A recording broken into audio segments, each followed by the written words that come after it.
उत्तराखंड के चमोली जिले में जोशीमठ के तपोवन क्षेत्र में नंदा देवी का सबसे ऊंचा पहाड़ है।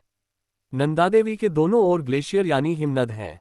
इन हिमनदों की बर्फ पिघलकर एक नदी का रूप ले लेती है।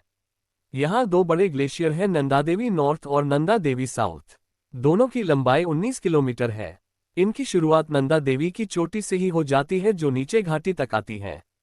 उत्तराखंड के लोग नंदा देवी को अपनी अधिष्ठात्री देवी मानते हैं और यहाँ की लोककथाओं में उन्हें हिमालय की पुत्री कहा गया है, अर्थात वे माता पार्वती हैं।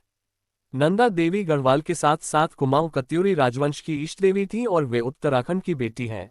वह इस यात्रा के माध्यम से अपने ससुराल यानी कैलाश पर्वत जाती हैं। इस ऐतिहासिक यात्रा को गढ़वाल कुमाऊं के सांस्कृतिक मिलन का प्रतीक भी माना जाता है। नंदा देवी पर्वत भारत की दूसरी एवं विश्व की 23वीं सर्वोच्च चोटी है। इस चोटी को उत्तरांचल राज्य में मुख्य देवी के रूप में पूजा जाता है। इससे ऊंची व देश में सर्वोच्च चोटी कंचनजंगा है। नंदा देवी पर्वत लगभग 25,643 फीट ऊंचा है। नंदा देवी की चढ़ाई अत्यधिक कठिन मानी जाती है। नंदा देवी की कुल ऊंचाई 7,816 मीटर यानी 25,643 फीट है।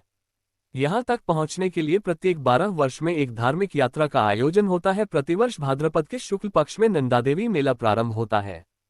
चूंकि इस यात्रा का आयोजन कुंभ की तरह हर 12 वर्ष के बाद होता है, इसलिए इसे हिमालयी कुंभ के नाम से भी जाना जाता है। नंदा देवी राजजात यात्रा को विश्व की सबसे लंबी पैदल और धार्मिक यात्रा माना जाता है।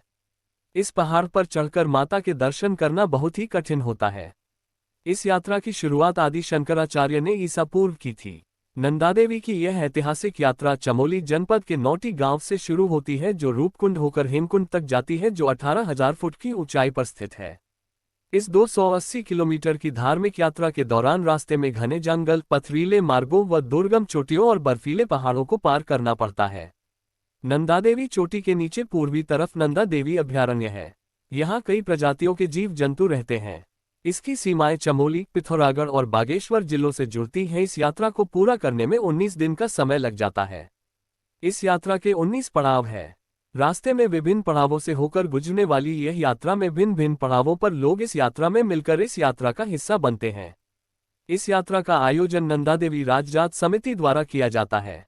इस यात्रा का मुख्य आकर्षण चौसिंगा खाडू 4 सींगों वाला भेड़ होता है, जो कि स्थानीय क्षेत्र में राजजात यात्रा शुरू होने से पहले पैदा हो जाता है। उसकी पीठ में 2 तरफ थैले में श्रद्धालु गहने, श्रृंगार सामग्री व अन्य भेद देवी के लिए रखते हैं, जो कि हेमकुंड में पूजा होने के बाद आगे हिमालय की ओर प्रस्थान करता है। यात्रा में जाने वाले लोगों का मानना है कि यह चौसिंगा खाडू आगे विकट हिमालय में जाकर विलुप्त हो जाता है। माना जाता है कि यह नंदा देवी के क्षेत्र कैलाश में प्रवेश कर जाता है, जो आज भी अपने आप में एक रहस्य बना हुआ है।